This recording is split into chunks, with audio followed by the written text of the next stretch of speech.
Honestly, nobody really was able to predict what happened in 2020. And now the big question is what's next? The Spanish flu ended the 1919s and it brought the roaring 20s. Could the world again see a booming decade? Or could it be a harbinger for worse things to come? Last year, Drew and I talked about our predictions for 2020, and we didn't predict most of the chaos, like Kobe dying, Australia burning, COVID, the Black Lives Matter movement picking up. I mean, I can just keep going, but we did not predict most of that happening. And today, we're going to see if we can try to explain what's going to happen this year.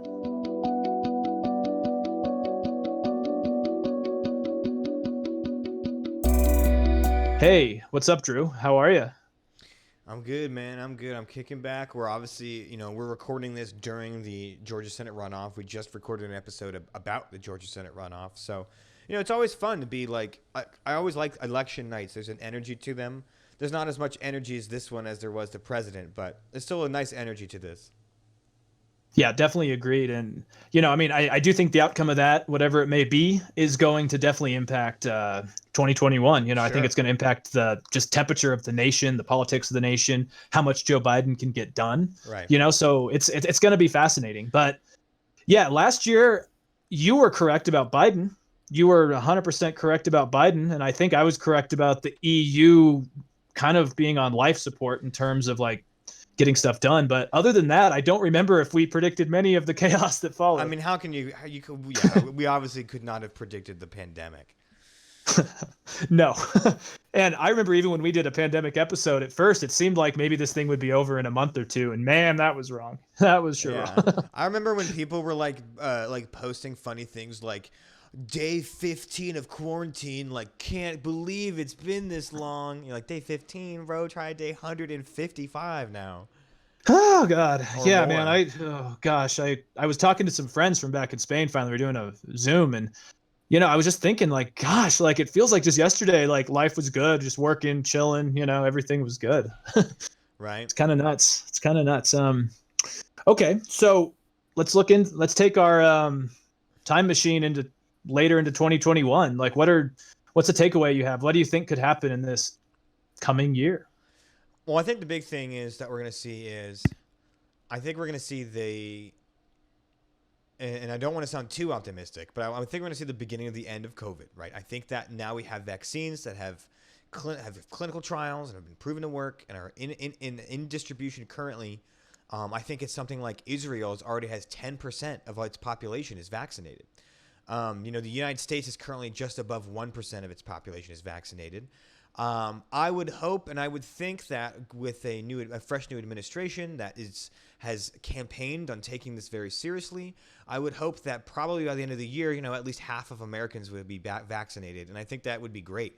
Um, Obviously, it's a lot time to get there. I don't want to sound too optimistic as if like it's over because I've also read a statistic that says they're expecting more COVID deaths this year than there were last year, just because of the because if you look at the graph, it actually didn't even really pick up in 2020 until like September, October. It was like that second, third-ish wave was the one where it really spiked, and we're still in the middle of that. So like even if we're on the downturn from that, there's still going to be a lot of deaths from COVID, which is going to suck and is tragic. But I'm hoping that by the end of the year, vaccinations will be a norm. It'll be kind of thing where you go to your CVS and you get it. And hopefully travel will start to like be coming back. Like, hey, as long as you're vaccinated, you can travel. And I'm really personally banking on that because I know that my family wants to take a trip to Ireland at the end of the year. So, come on, vaccine, let's go, let's go. Yeah, dude. It's funny. It's funny you mentioned Ireland. I was actually looking at a tour there in probably into the end of 2021 myself or whenever we Hell yeah, can. dude. Hell yeah. But yeah, I mean, I think COVID has kind of followed the trend of the Spanish flu. There was a big wave. Summer, everyone kind of relaxed, and then the winter was tough and worse. And I'm going to put on my pessimistic hat. I'm going to be the pessimistic broker for 2021. Do It's it. kind of good. We can be good cop, bad cop here. Hell But yeah. I have a pretty negative view about the vaccine, to be completely honest. And it's not because I'm an anti-vaxxer. Believe me, that's not the reason. I think it's actually pretty tight how quickly they developed this and how effective it seems to be. But By Christmas, they were supposed to vaccinate 20 million people, and only about 4.2 million, according to NPR last week. Yeah. And we have in some states like 30 to 40% of healthcare workers who won't even take the vaccine. My dad's been a long-term healthcare worker. He's retired now, but he said even back in just normal flu years, there were healthcare workers that wouldn't take the flu shot. So, it's on Instagram. We've seen people posting photos with the vaccine, and it seems so rosy, but just anecdotally, I hear smart people say they don't know about it. And I just worry that mainly we have a problem with central authority right now because Trump's been golfing, basically. And the federal government and a lot of states have just failed in the rollout of this, completely failed. And, they've botched doses. A lot of people, I don't think barely anyone's got the second dose, if any. And it's just not looking too good. So I do think you're right. By the end of 2021, I really hope that's going to change. But right now, let's just say it's not the rosy picture people were hoping. Yeah. And then we have, these new strains that are popping up. Like right now, Pfizer has said that the one in the UK, which is kind of alarming, is still, like, the Pfizer vaccine is still effective. But what happens if it keeps mutating? There's another mutation in India I saw. I didn't really read too much into it, but I'm just worried that maybe because they rushed this vaccine so much, is it going to cover any other mutations? I'm not a doctor. I'm not a scientist. I don't know. But I think 2021 is going to be interesting with COVID. Certainly. It's not over. It's not over. I guess my analysis, I had a kind of glass half full. A glass half, the more empty side is, look, you could also, we have a mutation, and all the work we just did over the last year is now null. And we go into another recession. It could be that bad. It really could. No one predicted what could happen in 2020, and it turned out terrible. I'm hoping, though, that like you said, like the rollout, like we're supposed to have 20 million vaccinated by Christmas. We've only had 4. I'm hoping that, we're going to have a new boss in charge in a few weeks, and hopefully he'll take this a little bit more seriously and we'll golf a little bit less. It's not like the fact that he's in there will just suddenly make things amazing. Like, he still has to work with the same limitations that Trump had, probably work with private industries, probably maybe at least this time come up with a national plan and like a real rollout national plan, and encourage governors to actually be all on board on the same page instead of kind of let him roam free and see what happens. So I am hoping that, like, there will be real changes in how this administration, the Biden administration, rolls out COVID plans. Like, he's been very, very clear. And frankly, it's the reason he got elected, in my opinion, is like Biden was very clear about, I will take COVID seriously. I will listen to experts. I will have a scientifically backed plan. And I think that will matter. That will matter in how, the virus takes its course in this country. But you're right that, it's not like everyone thought, like, 2021 comes rolling around, like, goodbye 2020, that's over. Like, no, all the problems of 2020 are still very much present, and will continue. So COVID is one. I also think, like we talked a little bit about on the last one, in the Senate one, is, the political extremism. It's obviously shown that Trumpism is not going away quietly. He's going away very loudly, and maybe not even going away at all. You have a good amount of Republicans that are now saying they're not going to certify these election results. Doesn't really mean anything, but it's obviously a show of support for Trump and his ideology, if you could call it that. So, like, there's obviously, I think that the political turmoil and the increasingly, like, separation of people that we've talked about for so long the last few years, that's not going anywhere either. That's going to continue. I also think that a lot of young right, Charlie Kirk kind of guys are going to take advantage of this Trumpism and see how much its legs can run. Yeah, and going off of that, I kind of focus most of my predictions on some international stuff, but I'll get into that later. We can do that. Yeah, absolutely. No, but the one thing I was going to say on that is, Drew, I think democracy has kind of shown us its shortfalls. Yes. And democracy is kind of like, we've talked about this, but it's impossible without a shared understanding of the facts, or at least what is true and false. And if anything, 2020 has shown me that we don't agree on anything anymore, and we can't convince anybody. And, you have people that think pedophile rings are run by George Soros. The virus is a hoax. Other people on the other side who say that you need to wear a mask even when you're out by yourself on a trail. Right. Like we've gotten to such a division of points that it's almost irreconcilable in a lot of ways. Like, I don't know if we can ever get back to that. And that is one of my one of my fears, along with you, there is that I do think that Trumpism could almost be expedited to a certain extent. Like I said in our previous episode, is he worse in the shadows or in the spotlight? I think we're going to have to find that out. Yeah. Yeah. I also think that, like, we'll do a little bit more domestic. I do want to do international. Yeah, of course. But still in the United States, I think that, like, there's a very good chance that another black person is unjustly, shot or treated unjustly by police, and it sparks another, protest movement. I really, like, if you look at every time it happens, if you look at the differences between, like, the Missouri riots and protests and the George Floyd, it gains in popularity. And now it teeters. Of course it teeters, but it's like stair-stepping. The Black Lives Matter movement and the whole social justice movement is gaining in popularity among the American public. So I imagine that, and it's not like Biden becoming president will suddenly stop police brutality. Like it's almost completely disconnected from Biden's administration. So that's still going to go on. I would imagine that it's very likely that another incident like that will happen again, and there will be another large protest movement to push cities and police departments to reform even more. That's not going away either. Yeah, definitely. And I do see that going worse, maybe not worse, but definitely continuing.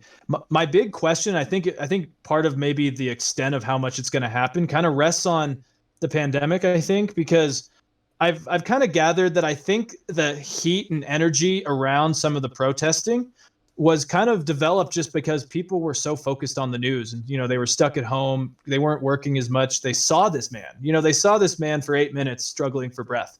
And I wonder if people get back to work and get back to their normal lives, will the spotlight be on it as much? I'm not saying it won't be, but I am curious that if our normal lives start going back, will we have people at home being so focused on social media and the news?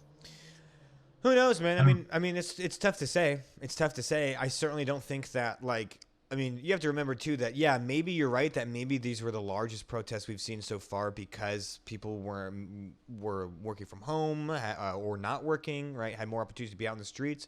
But it's not. But I think that's probably a small percentage of the people. I think the majority of people who engaged in those protests would do it whether or not the pandemic's happening. Obviously, this movement, the movement for, black rights, especially in regards to police brutality, that's nothing new.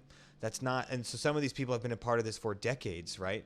So, yeah, maybe you're right that we see some of the largest ever and worldwide because of the pandemic. But my point is not to say it's going to get better or worse. I just think, this is a phenomenon that we're going to see continue. And I could very well see it happening again in 21, especially maybe on the contrary, like you're right. Maybe there's not that much exciting news anymore. Maybe the Biden administration is kind of boring. I hope it is. I really hope it is. I would love a boring administration, at least for a couple weeks. Let me catch my breath. But like, let's say that's the case, then something like an incident like this would be the biggest news. I don't know. I certainly know that these police reform movements are. The only point I'm making is that these police reform movements are not just a thing of 2020 and will continue. Yeah, totally agreed. Yeah, I just like more of the point I have is that it's not even that people weren't working and were more out on the streets. It was just that people were glued to their phones and glued to the internet. That's fair. And yeah. And I just feel like on both sides, because then you have the people that are, all lives matter, blue lives matter. I mean, people just got more almost polarized and tribal, I think. And that might have made the violence and the maybe chaos and linked to some of these riots and protests more, more explosive than usual, I guess. But I totally agree with you. You're right, though. It's a news headline dominated year for sure.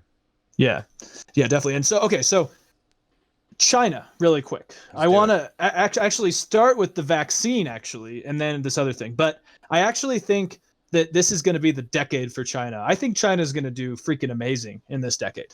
And there's a couple reasons. First, the vaccine. The Economist has a great article about how China could basically do vaccine diplomacy. Because a lot of the world, especially with the Belt and Road Initiative, kind of just see China as a kind of a lending predator. They kind of screw over countries and put them in these debt traps. And China has 3 vaccines right now with emergency authorization, and they have 2 more being tested in Pakistan and Brazil. So they're ahead of the game in terms of vaccines. Now, the efficacy of them, I don't know. But Yeah. the problem is with kind of the failures, especially in the United States with the vaccine, there's going to be countries that want a cheap alternative. And I think this could be great for China to get soft power where they've kind of lacked it. And so that's one part, is that I think China could get this vaccine to a lot of places like Brazil, Pakistan, Afghanistan, I don't know, Thailand, places that maybe are kind of out of the US's, sight. Sure. And so I think that could really help China. And the second reason is because China's done really well in 2020 in terms of other countries and with their economy.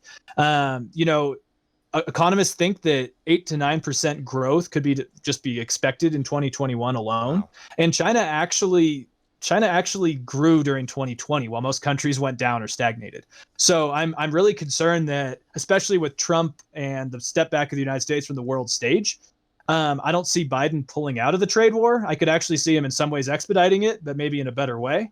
And so I kind of see China doing very well and the US kind of being confused on what to do next. And, there's a lot of countries like Malaysia and the Philippines and Vietnam that aren't capitalists and they're not really pro United States. And I could see China really enhancing their cooperation in these regions. And so I see China having better maritime allies in that region. And I could see South Korea, Japan being quite scared about it. I think you're right. And I didn't know that. I didn't even know that about that. They expect 8 to 10% growth next year. I mean, that's crazy. I mean, for those that maybe aren't too familiar with like GDP change and stuff like that. 4 to 5% is considered like a good standard amount of growth over time. 4 to 5% of your economy grows per year. Like you're good. You're doing good. So to have China have 8 to 10% growth of their economy next year is really good. That is impressive and a little bit worrying, like you said.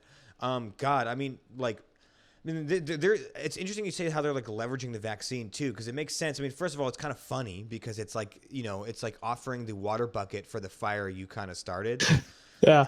But people's memories are short, and if your house is on fire, you just want that water bucket. What is China's rate of growth over the last 3 years? That's a good question. I believe I had that. No, did I close the tab? 2019 was 6%. Jesus Christ. 2017 was, they've had around 6%, 6 to 7% the last 3 years. And then what was 2020? Which is 2020 really good. 6.85. So yeah, 2016 was 6.85, 6.95, 6.75. Then 2019 was 6.11. So a little bit of a stagnation, but again, that's just growth. So it's just a down of their growth rate. The way the Economist said it was China had an unbalanced recovery this year, but unbalanced is better than none, and like most of the world, Right. And yeah. And then now if they expect an 8 to 10% rebound next year, I mean that would get them back on track to the 6 to 7% over time, right? If they had like 5% this year, and then 8-9% next year, they're back on track. They're good. And exactly. And to even start out with the 6 to 7% over a few years is incredibly good. So yeah, that's worrisome. China's gaining in power. The Belt and Road Initiative is still going on, and like you said, if they're leveraging vaccines, even if people like blamed China last year, if you're getting a vaccine from them this year, now you're buddies again. I mean, people really have short attention spans. Absolutely, and so I think the Biden administration is going to have some problems dealing with them because Trump has just completely rewritten our relationship with China, and Biden is somewhat of an economic populist when it comes to dealing with China. So I'm fascinated to see what happens with that. I don't have any predictions on really how that happens, but I could see our relationship with China not getting better even with Biden. Yeah, and I think that Biden has mentioned here how he wants to rebuild his alliances in Europe and stuff, which I full-heartedly believe should happen. We'll see how that relates to China as well, right? Will it be kind of like a trading bloc against China? How much will that diplomatic reach, affect Belt and Road countries in Africa and Southeast Asia, and like you said, like China is a big player we have to look out for, more so than Russia, in my opinion. Russia's like the bully that we have a history with, but China's like the quiet kid in the back of the class that is like acing everything. and is Exactly. actually running for student president and who actually matters. That's a good one. I like it. Yeah. um, What else? I mean, yeah, like, go for it. I think another thing too is like, more like general stuff. Green energy. I see green energy expanding a lot. There's an ETF trade about like emerging technologies, and it was like weighted 60-70% green energy, and it's exploded like 140% in the last year and like 400% in the last 5 years, right? So that's a basket of a bunch of different emerging technology companies, and they're looking really good. Um, we had 33% for growth in the last quarter. Is that right? Let's see. Well, look, I can. yeah, but that's compared to what, 31% before. So 33% growth compared to, like, yeah, it's a rebound. It's the V-shaped rebound you can see in the stock market.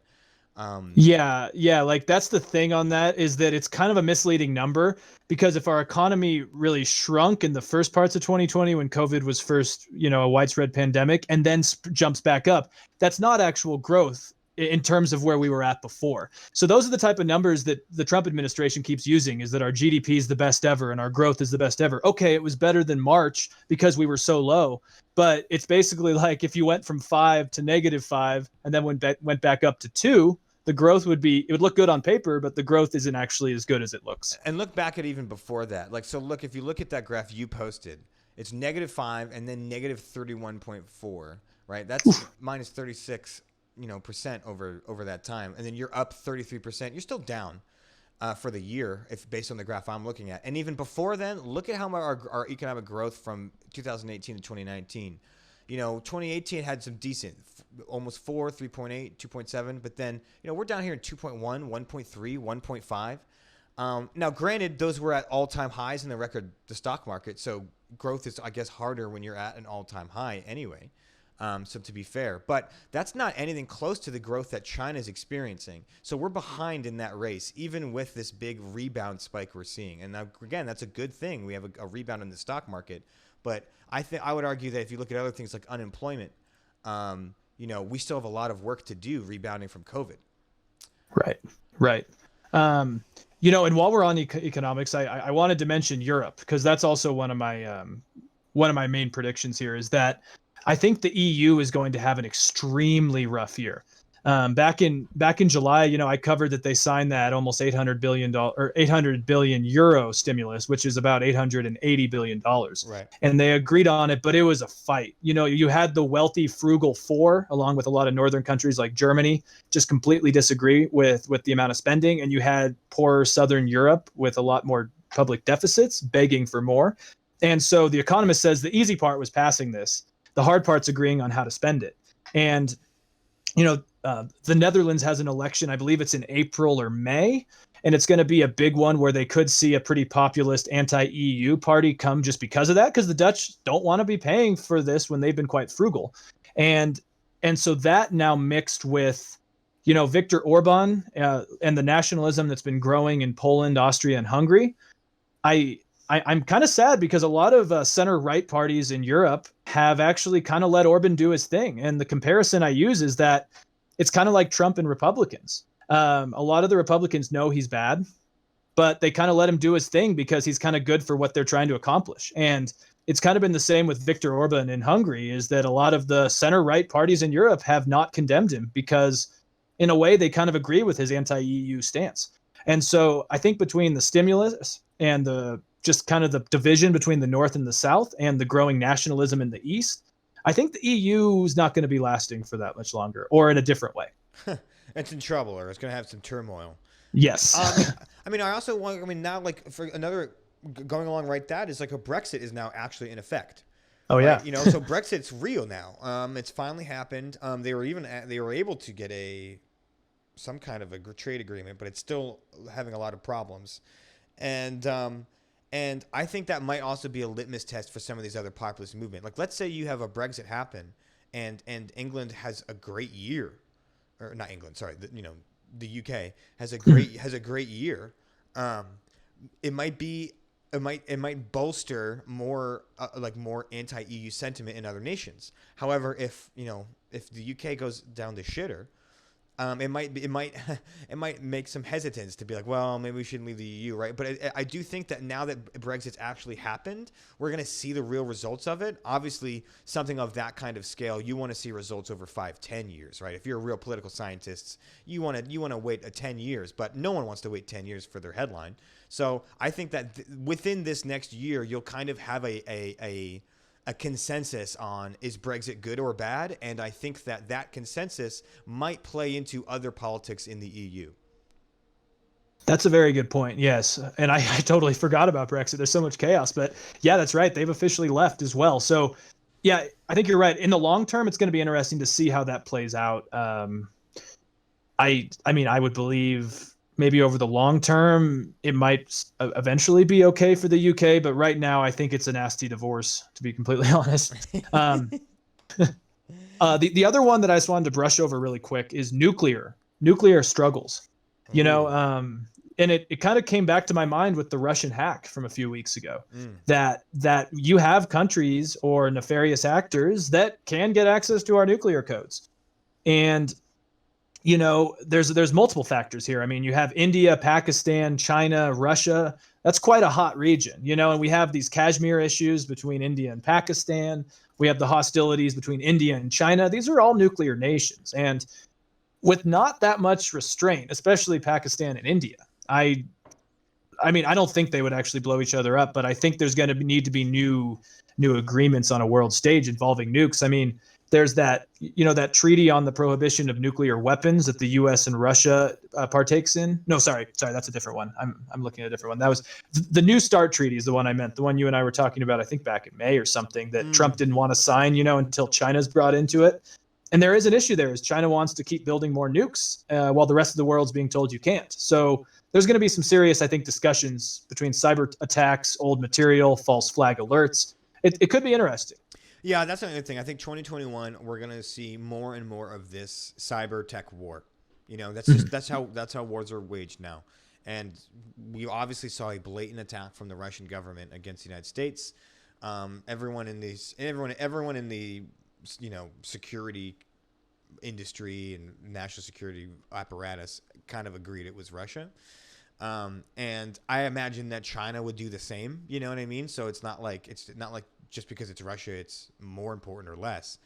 I think that like 2021 will continue to have these tech wars, and also back to more nuclear related things is also Iran. Right, we're back in like Iran is very interested in Biden because now this nuclear deal is back in play, or whatever new version of it. You know, whatever the hell is going to happen with that. But obviously, the sentiment from the Trump administration towards Iran is going to be very different, I imagine, than how Biden's going to treat Iran in that nuclear deal. And so, you know, again, I'm talking about, you know, kind of rogue actor states with nuclear weapons. You know, Iran is now like back in play as far as like, are we talking with them? Are we going to meet with them? Like, it's going to be interesting to see what Biden does with the new nuclear deal, because I believe that he believes that a nuclear deal was a good thing, but it's also a politically divisive thing back at home. So he has to juggle with that.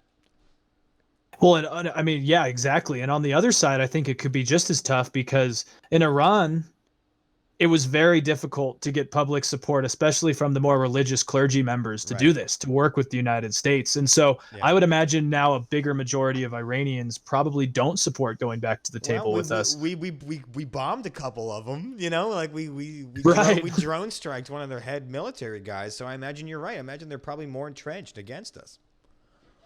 Yeah, I think on the world stage in the Trump years, I think our handling of Iran could have been better, to say the least. Much better.